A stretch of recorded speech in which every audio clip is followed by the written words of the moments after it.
The WNBA playoffs are right around the corner, and tensions are higher than ever. Teams are battling it out for those crucial playoff spots, and every game counts. It's in this high-stakes atmosphere that ESPN decided to drop some bombshells about Caitlin Clark and the Indiana Fever. This is what the WNBA standings look like right now. 7 of the top 8 teams have clinched their playoff appearance. Number 8 is still very much up for grabs. The teams that you see 8 through 11 could all end up in that final spot. LA is no longer eligible for the playoffs. Now, before we jump into the juicy details, let's set the scene. As you can see from these standings, the WNBA playoffs are right around the corner, and tensions are higher than ever. Teams are battling it out for those crucial playoff spots, and every game counts. It's in this high-stakes atmosphere that ESPN decided to drop some bombshells about Caitlin Clark and the Indiana Fever. But here's where things get interesting. When you actually listen to what the ESPN analysts are saying, it's like they're reading from a completely different script. Instead of the hate fest we were expecting, we're hearing nothing but praise for Clark and her team. Talk about a plot twist. Well, I think the New York Liberty, y'all, they are in a do-or-die situation. I think it's their year. I like the way that they are playing. They've got 4 players that are scoring double digits. Sabrina Ionescu is having a fantastic year in terms of taking the next leap in her game. And frankly, due to contracts, if they don't get it done this year, I'm not sure how that's going to go as you look forward in terms of the future of this organization. Let's break down what's really going on here. The ESPN panel, featuring experts like Monica and Carolyn, start off by discussing the current WNBA standings. As you just heard, they're all business talking about which teams have clinched playoff spots and who's still fighting for that last coveted position. But then, something unexpected happens. In the bottom half, I think that Indiana is a problem. And the way that they are playing as of late, when you look at the numbers of what Caitlin Clark... When asked about the most dangerous team in the lower playoff seeds, Carolyn doesn't hesitate for a second. She points straight to the Indiana Fever, and guess who's at the center of her praise? That's right, Caitlin Clark herself. Now, if ESPN was really hating on Clark, you'd expect them to downplay her abilities or focus on her weaknesses. But that's not what we're hearing at all. Instead, Carolyn goes on a full-blown hype train for Clark and the Fever. Has done her improvement in how she has adjusted to the speed of the game, and her players have gotten used to playing with her. She knows how to lay it out on a dime. She's practically gushing about Clark's improvement since joining the league and how she's adapted to the pro game's speed. But wait, it gets even better. Carolyn starts breaking down Clark's game in detail, and let me tell you, it's nothing short of glowing. Her court vision is impeccable, and now her teammates are ready to catch the ball. They trust she's going to get it where it needs to be. But y'all, the favorite part of my game from Caitlin Clark is this behind-the-back pass. Come on now. Come on. I love it. Just look at that behind-the-back pass. Carolyn calls it out specifically, saying how much she loves seeing Clark pull off this flashy yet effective play. Now, if you're like me, you're probably scratching your head at this point. Where's all this supposed hate we were promised? Because all I'm hearing is an ESPN analyst absolutely raving about Caitlin Clark's skills and impact on the game. 2 of those highlights, I believe, were a Clark-Boston connection. Those 2 have been the second best scoring duo in the league behind A'ja Wilson and Jackie Young. It has been so incredibly efficient. But the Clark love fest doesn't end there. The panel goes on to discuss how Clark has developed an incredible on-court connection with her teammate, Aaliyah Boston. They point out that this dynamic duo has become the second best scoring tandem in the entire league. The only pair that's outscoring them, A'ja Wilson and Jackie Young, who are absolute powerhouses in their own right. That's some elite company Clark is keeping, and ESPN is making sure everyone knows it. What's really interesting is how the analysts talk about the chemistry between Clark and her teammates. They mention that Clark's teammates have gotten used to playing with her unique style. They trust that when Clark has the ball, she's going to find them in the perfect spot for a score. That's not just good basketball, that's leadership and team building at its finest. The numbers bear it out. They've been on terrific tears since the All-Star break, but it also looks like they're playing with joy. They are gelling and having fun. The panel even goes as far as to say that the Fever are playing with joy and gelling and having fun. Now, correct me if I'm wrong, but that doesn't sound like criticism to me. It sounds like ESPN is painting a picture of a team that's coming together at just the right time, with Caitlin Clark as the catalyst for their success. Kelsey Mitchell, 25 points a game in August, had 25 in her game in September. You better watch out for her. And Lexi Hull in the starting lineup. That's a defender they need. So fun to watch right now. But here's where things get really interesting. The analysts aren't just focusing on Clark's offensive prowess. They're quick to point out how her presence on the court is making her teammates better. They specifically mention Kelsey Mitchell, who's been on an absolute tear lately, averaging 25 points per game in August. And let's not forget about Lexi Hull, who's been making waves in the starting lineup with her defensive skills. I thought we could have came out with a little more energy. I thought we seemed a little bit flat. And I don't think that wasn't because of we felt complacent with already being in the playoffs or anything like that. I'm just not sure if our energy was quite where it needed to be. And I thought we could have picked that up a little bit better. We weren't always on the same page, and I think that kind of started from the beginning. We didn't really play with as much pace as we usually do. At moments, we definitely did, but I didn't think it was consistent throughout the game. And then obviously we could have taken care of the ball a little bit better. I think, we win by 10 to 15, maybe even more than that if we just take better care of the ball. So I think something you go back and watch, and we know on Friday we got to come out with a lot more energy. We got low, then we'll go in the back to Don. Aaliyah. Last week, Coach was talking about the improvement of the team, and she cited toughness and maturity has come out in the last month since the Olympic break and those practices. Do you feel like this fourth quarter was an example of that, where you got challenged, you made some runs, but you couldn't put them away, but you had to fight them off again? I think in the course of the season, it's about making sure that we're able to close out games. There are some games that we lost at the beginning of the season because our fourth quarter wasn't great, and so even going into this fourth quarter, you just emphasize that, listen, this is the fourth quarter, 10 more minutes, we have to give it all our best. We knew that they weren't just going to lay down and let us take the game, and so just making sure that if they score, then we have to score and then get a stop, and that's really our mindset, especially in that fourth quarter. We go down, then we go with Keem on the right. For both of you, just 6 straight home games, including tonight, to get that homestand started off with a win, knowing how well you played already the second half. Crazy environment every night here. How's that feel to get that homestand started out right, knowing that you're just going to be here at home for so long? I think it's important. These are games you really need to win at home, and the more we can win, the better we can position ourselves for the playoffs. So, and also we're just a competitive group of individuals. Like, nobody wants to lose. That's not fun, especially in front of these fans. That a lot of them, they only get to see the Fever play one time. And they spend a lot of money to come here and watch us and have fun with us. So, you want to kind of give them a show every single time we're in here. And honestly, it's a lot of fun. So. Don't take that for granted, because before we know it, the season will be over, and I think this team is just trying to go one game at a time. But to get the homestand started off on the right note, I think was super important, and it's just continuing to go one step at a time and continue to build that confidence. But I feel like we're playing really good inside this building, so it's just continuing to build on that. Go to Keem, then we go to James again.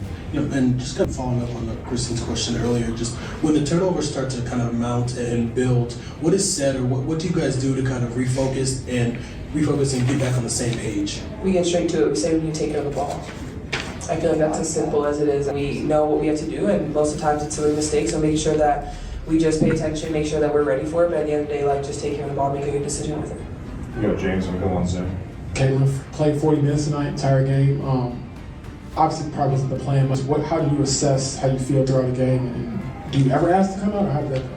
No, I like sprinting. I already told you guys. I don't know. I feel like finding a balance of when to conserve my energy within the game and playing with pace at the same time. I think there's times where you can pick and choose. I think I've done better at that, and I think even over the last stretch, the coaches found good minutes where I could get a quick breather. That becomes very important, especially in the fourth. But I felt tonight, I felt really good and could go the whole stretch, but it's never really, they don't really ask me. It's not really my choice. It's more so they know what they're thinking and what we need in the moment. So, I could probably go play another 40 minutes. I don't usually like to stop, so. Go George on Zoom, then we'll finish with Mike. George Goy from the Just Take Goy Sports Podcast. Caitlin, many rookies struggle to find both team and individual success in the rookie year. LeBron, Peyton Manning, and Connor Bedard did not make the playoffs in their rookie season. What does it mean to have team and rookie individual success? I think it comes with just playing the game of basketball the right way. Coming in here, obviously, this organization hasn't been to the playoffs since 2016, and that was my main goal. And I felt like, once I got comfortable and kind of was, playing style of basketball that we wanted to play, which was up-tempo, which was playing off one another, was playing setting my teammates up for success. And I think also once my teammates kind of got used to playing with me, it's been pretty smooth sailing and fun basketball since then. And, everything besides team success, like that all just comes with when your team wins. You got to win to have all that on the side, and nobody really cares about that. People can talk about it. It is what it is. For me, it's fun winning basketball games. It's fun walking off the court and the crowd's going crazy because you just won and you played a good game. So for me, like that's where my main focus is. And I think when I do that, everything else comes along with it. And I'm just thankful. I feel like I'm surrounded by really good people, really good coaches, really good teammates that allow me to be myself and set me up for success and have a lot of fun playing with me. So I've enjoyed every single second of it, and I think we're just going to continue to get better. Last one, Mike Walpole. Yeah, thank you. Caitlin, I just want to ask you a little bit about the defensive aspect of your game. Obviously, a lot of your rebounds are going to come on that end. You had 9 of them tonight on the defensive end, and then 3 steals, including that one late. But how much do you feel like you've grown as a defensive player, and how that part of your game you feel like is really coming along? Yeah, I mean, honestly, I feel like I'm a pretty good on-ball defender. It's just the off-ball that I need to continue to work on. Sometimes I get caught, watching my man, or don't always rotate in the way that I need to. I get caught standing a little bit. The rotations are very different than what I did in college, so I think it's still been kind of a learning process for me, and I continue to go back and watch the film with Coach Jesse and continue to learn. So I think that's just the biggest area that I can improve is definitely my off-ball defense, but honestly, I think I just try to use my basketball IQ and understanding angles to make plays for my team on that end and try to get deflections. And the one that happened late where we had to end up switching, I knew that was going to be the play just because coming off a ball screen, I come off a million ball screens, and AB wasn't letting her take the mid-range jump shot, so I knew she was going to try to dump it down to Hamby. So I tried to, cut it off and get my hand on the ball, and I was able to, and then Liz kind of picked it up. So I think just trying to use my IQ and my length and my speed at the same time, but I think the biggest area I can still improve is definitely my off-ball defense. Caitlin Clark is an underdog. Serena told Caitlin Clark, I just love that she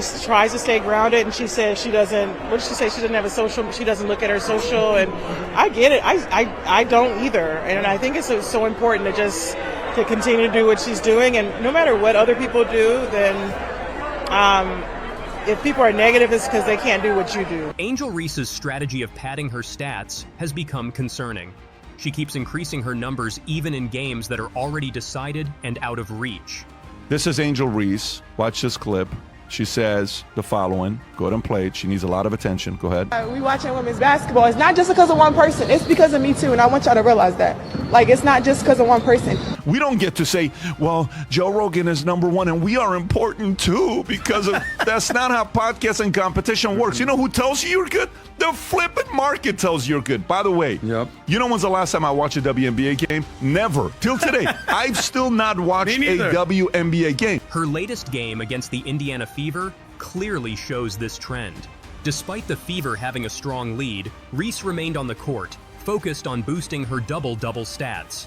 With the Fever's key players on the sidelines, she made the most of the opportunity by scoring and grabbing rebounds against their substitutes. Angel Reese is playing against Caitlin Clark, okay? They have this big game going on. Neither one of them are the best teams in the league, but she gets fouled, Caitlin Clark does, and this is how Angel Reese, who she became a champion, by the way, in college. I think she won the championship. Caitlin Clark in the championship. Exactly, 2 years ago. However, for whatever reason, the audience likes watching Caitlin more because she's more exciting than Angel. But watch what she says after the way she fouls Caitlin Clark. Go ahead and play this clip. For inside, I think we were playing really hard. I think we went up really strong a lot of times and we didn't get a lot of calls. And going back and looking at the film, I've seen a lot of calls that weren't made. I guess some people got a special whistle. Reese ended the game with 10 points and 11 rebounds, but how she achieved those numbers has raised concerns among fans and analysts. Dwyane Wade openly called her out for padding her stats during meaningless moments of the game, angering those who viewed it as poor sportsmanship. His comments sparked a debate over whether Reese's double-double streak is truly legitimate. At the same time, Caitlin Clark's outstanding performance, leading the Fever to a dominant win with 31 points and 12 assists, has been largely overshadowed by the controversy around Reese's tactics. One thing Caitlin Clark does maybe better than anybody in sports right now, makes it about others, makes it about team. Think about it. When's the last time you didn't see Caitlin Clark talking about a teammate? When's the last time you saw Caitlin Clark talking about herself or any of the accomplishments that she has had? Let me give you the answer to that. Never! Never! You never hear that. Now, that's why their team has gotten good. She could have been an egomaniac. Everybody in the league knows that she is the league right now. Instead of focusing on Clark's accomplishments, much of the conversation has turned to Reese's questionable stat padding tactics. As the WNBA season progresses, it's uncertain whether Angel Reese will keep padding her stats in blowout losses, or if she'll take a more sportsmanlike approach and concentrate on helping her team get better.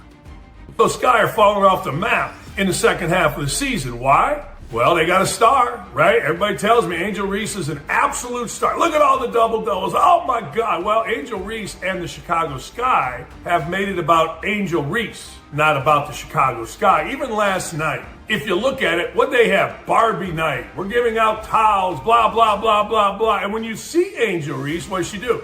She's walking in with look at me outfits. It's about me. When you see Caitlin Clark, what do you see? It's about we. Angel Reese is coming off. Hey, look, won the national championship 1 year, got to the Final Four the next. Really successful career, but like most that come in the WNBA, nobody cared. So Angel Reese is coming in, and she's swimming upstream two ways. One, her team's not very good. Two, she's second fiddle to the little white girl over here, Caitlin Clark. And that pisses her off. On the second half of the season and the second half of this game, the team that was more together, was clearly the Indiana Fever, and the Indiana Fever routed. One thing is clear. Her actions have sparked a meaningful conversation about fairness and respect in professional basketball. You wouldn't see the Chicago Sky having Elena intentionally foul just to get more free throw points, or asking Tina Charles to do the same.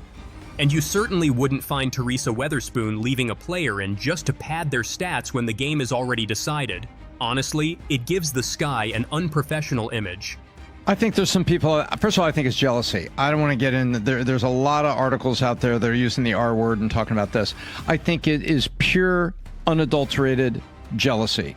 And the last clip from Angel Reese, they're watching me too. They're watching me too. It's like she's begging us to believe in her validation. Whereas the numbers, words talk, Angel, numbers scream, and the numbers are screaming that the fans are coming for her. Consider the moment when Aaliyah Boston received a technical foul just before halftime. Heading into the third quarter, if you're the coach trying to win, who do you pick to shoot the free throws? Lindsay Allen? Rachel Banham? Wrong. Teresa Weatherspoon chooses Angel Reese, highlighting the team's lack of seriousness and damaging their credibility. It's no surprise Kalia Copper, Kennedy Carter, Marina Mabry, Dana Evans, and Camila Cardoso are eager to leave. Some players just want to play the game, not chase podcast fame, influencer deals, or acting roles. Should there be a co-rookie of the year? Because Angel Reese is, of course, doing historical things with her double-doubles as a rookie, and Caitlin Clark already has set a million records and looks completely unstoppable, especially when it comes to dishing. And it feels like we are both on the same page here. No. Some athletes in the WNBA are there to excel in their game. Instead of refining her free throws, working on post moves, or improving her mid-range shot, Angel Reese seems more interested in starring in commercials. After watching most of the Chicago Sky games and every Indiana Fever matchup, it's clear that Reese's double-doubles aren't contributing much to the team's success or morale. The focus seems to be on ensuring she hits her stats, even if it hurts team chemistry. As Rachel Banham bluntly said in a post-game interview, if getting blown out doesn't motivate you to improve, maybe it's time to take a hard look at ourselves. What should have been a night to celebrate Barbie turned into the Caitlin Clark show, with even rival fans cheering her on in what should have been an unfriendly stadium. Caitlin Clark could be raising the tide and lifting all boats, and I think Angel Reese needs to take a pill because there is a great opportunity here, and I think jealousy is reigning supreme here. With just under 4 minutes left on the clock, the crowd gave Caitlin Clark a standing ovation as she exited the court, marking her third 30-point game of the season. Nobody was talking about your league. Nobody cared about the WNBA until that girl. That girl, Caitlin Clark, I don't care what color she is, she's ridiculous, she's nasty, and now people are watching, and you guys are talking shit about her? Like, what are you guys doing? They're sabotaging the whole thing. She should leave. She should have got those other contracts, pal. Where does she have a contract to go somewhere else? Big Three. She should have gone to the Big Three. To hell with the WNBA. They're nothing. They're nobody. Nobody's watching. They lost $50 million. The WNBA lost $50 million. The only reason they make it is because the NBA kind of gives money to them to help them out. It's a lost cause every year. It's a political DI. In what's supposed to be hostile territory, Caitlin Clark received a hero's send-off. Is this really the opponent's arena? Walking around Chicago, I noticed more Caitlin Clark jerseys than anything else. Her jersey is quickly becoming the WNBA's version of a Yankee hat. Everywhere you look, Fever fans are wearing Clark's name, from jerseys to t-shirts, giving the game the feel of an NCAA tournament. She's asked about the foul. Look how different the response is. About Angel Reese, what's going through your mind and how you just stay within yourself to finish the game? What's going through my mind is I need to make these 2 free throws. That's all I'm thinking about. It's just a part of basketball. It is what it is. You know, trying to make a play on the ball and get the block. But yeah, I mean, it happens. And those free throws, when you have to shoot them with nobody at the line, are kind of hard. So it's a little different than having people at the line. So I was just trying to focus on making those. Technically, it was an away game for the Fever, but with all the support, it felt like they had home court advantage. The night couldn't have gone worse for the Sky. Clark stole the spotlight, the Fever got the win, and Reese padded her stats in meaningless minutes. To top it off, Caitlin Clark was knocked down by Diamond D. Shields in one of 2 flagrant fouls against her, adding even more drama to the game. Truly disappointing. Straight white girl goes into a league filled with lesbian blacks and beats their asses. Honestly, how can that even be considered part of the game? Nothing about it resembled a basketball play. Once again, it highlights just how poorly Teresa Weatherspoon is managing the team. I think, I don't think the WNBA is ready for this type of attention that she's bringing to them. That attitude, there was another player that was crying after a regular season game, and you said the R word, Tom. I don't know why you were blocking it. Racism. Everybody's talking about. It's important to acknowledge the dark history in America, where white women were often portrayed as needing protection from people of color, and the damage that mindset has caused. So, it's troubling, though not surprising, that harmful narratives about the WNBA might lead to more of these toxic attitudes. Since their games against the Sun and now the Fever, we've seen the Sky resort to dirty tactics, with repeated flagrant fouls from their players. The team is starting to look disorganized, with their star player avoiding post-game interviews to dodge tough questions. Kennedy Carter, for example, seems to lead by shoving Caitlin Clark and essentially saying, "I'm not into this game, maybe tomorrow." So who's really in charge here? Carter, Reese, or is Teresa Weatherspoon still running the show? It's hard to tell at this point. WNBA viewership, okay? Game. 7,300 in attendance, okay? The average Angel Reese game is 10,100, 10,200. They come to watch her. You know what the average attendance is when Caitlin Clark plays home or the road? What? 15,300. Wow. Okay? 15,300. Do you know what Caitlin Clark just got the contract from Nike? The Chicago Tribune and Chicago Sun-Times are making headlines with coverage of Diamond DeShield's body-checking Caitlin Clark, which has everyone talking. The Sky aren't happy with all the attention it's getting. If this incident with the Chicago Sky is what's riling up their fans, they might have the most sensitive fan base in the country. Softer than even California's or LA media's fans. It's not rookies of the year, it is the rookie who has had the biggest impact on their team, and it's unequivocally, and the odds are saying that it's even distancing itself even further, that it's Caitlin Clark. She is leading in all of the statistical categories as a rookie, minus rebounds. Obviously, Angel Reese is averaging a double-double, but the impact on the team, we are talking again at nauseum about Caitlin Clark leading as a rookie the Fever to the playoffs for the first time since 2016. They are ahead of the Chicago Sky. So I think, to me, if this is even reaching a conversation of splitting this, it might as well be, hey, you're a rookie, here's an award. You're also a rookie, here's just an award for being a rookie. If this is what's upsetting you, you're definitely not ready for real sports coverage. Think about how the media treats athletes like A-Rod, Jeter, Aaron Boone, Jalen Hurts, or A.J. Brown. Remember how they pushed Andy Reid out? Come on, Chicago Sky fans. It's time to toughen up. It's race baiting rhetoric that's adding fuel to a fire. It's like enough with the racist BS. She's nasty. She knows how to ball. Everybody else is jealous. They're pissed off because she's getting this. It's ridiculous. And we're never going to advance as a species. And we're never, if he keeps having that type of attitude, it's ridiculous. It's like what? Everything has to go back to race. Everything has to keep going back to race. She's really good. Let it be that. Everything about her is white, and he's going on these anti-white race things about her and how black personalities would be more successful if they were white. It's unattractive. It's making this victimhood mentality. Maybe if you focused more on winning games instead of padding stats, you'd actually see better results. Instead, you traded your best perimeter player, Kennedy Carter, and Dana Evans wanted out. All because of this obsession with meaningless double-doubles. Now, it seems like Tamika Catchings, Nalissa Smith, Aaliyah Boston, and Dewana Bonner decided, let's end this Rookie of the Year talk today. They locked down on defense, leaving no room for competition, and that's exactly what they did. Game over, settled, shipped off. Talking about sort of what has been an undercurrent this whole entire year and calling out people for their perceived hate on Caitlin Clark. And as someone that has already stepped into this space and was called numerous names on both sides of this argument, for people in the media, Caitlin Clark has become such a lightning rod that in many ways, I'm going to liken it to sort of Voldemort and Harry Potter. The Rookie of the Year race is all but over, and now people are wondering, has the stat padding been going on all season? The answer seems to be yes, with double-doubles piling up. Meanwhile, Clark is pulling ahead, and the gap widens with each game.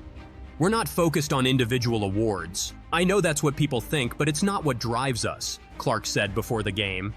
Everyone's trying to make it about that, but we're fighting for playoff spots, and that's our priority. Winning basketball games is what matters, plain and simple. And the results prove it. Indiana has now won 3 straight games and 5 of their last 6. On Friday, the Fever had assists on 26 of their 32 field goals and committed only 11 turnovers, while Chicago could only manage 5 points off those turnovers. It's about time, honestly. Why am I watching WNBA stats? Because I want to hate on the WNBA as much as possible because they're a zombie company that is losing money, which I'll touch on in a second. Here's the reality. Antonio Brown, friend of the show, he came out and said that the WNBA is... I don't know if it's a friend. I think it's a parody what you're saying, but keep going. He's been on the show. Yeah. Shout out to AB. He says that it's a charity case for lesbians. And the reality is the WNBA is hemorrhaging money. You just said $50 million this year. It's a zombie company.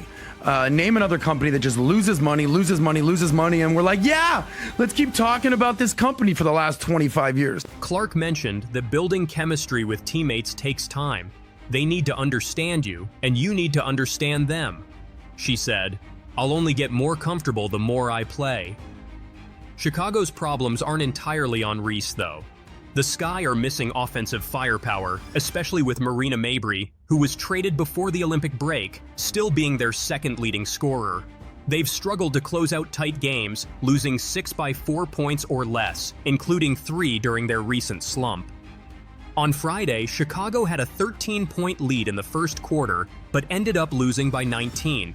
It took a 10-2 run in garbage time just to narrow the gap slightly. I hate her because she's white, she's straight, and more importantly, she's better than everybody else.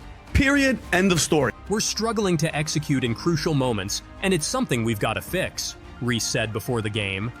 Nobody wants to keep losing. It's tough for everyone. Both Clark and Reese are poised for long, successful careers, but they'll always be compared to each other. Right now, Clark has the upper hand this season. Well, this is expected of Caitlin Clark. She's supposed to be great. She's not the Rookie of the Year. Angel Reese is, because that's a surprise, which to me is wrong because Angel Reese was the best player on the team that won a national championship in college. It's not like she came out of nowhere. Angel and the Chicago Sky are gearing up to face Caitlin Clark in their next game, ready to stir things up. On the other hand, Caitlin Clark and the Indiana Fever are riding a winning streak heading into the matchup. Was ever going on in the league. I think it was just a new environment for her, and now she's figured it out, and that's what Caitlin. No, it's not about Caitlin. But This I ain't feel about. like she's playing, but I don't think the way people are playing her has changed. I think she has gotten better as the season went on. Well, she was supposed to get better. No, I'm just talking about like even though like that Because hit. you haven't even heard anybody talking about the over physicality and stuff anymore because she's giving that shit back now. She's figured it out. Yeah, but like even like this, she gets hit and she walks. She don't make it a big deal because she's used to it now. But they're still gonna point it. Apparently, all the accolades that Caitlin Clark is receiving is because she's white, and the jealous players who are attacking her are really the real victims, yeah? Orianda Jacob, a well-known influencer and marketer, appeared on Jason Whitlock's podcast Fearless and made an interesting comparison between Caitlin Clark, the rising star of women's basketball, and pop sensation Taylor Swift. Jacob admitted she would avoid crossing paths with Clark, fearing her passionate fan base, known as the Clark Seas. She stated, "Caitlin Clark is the Taylor Swift of women's sports. We don't mess with Taylor Swift, and we don't mess with Caitlin Clark, because the Swifties will come for you, and so will the Clark fans, or whatever you want to call them,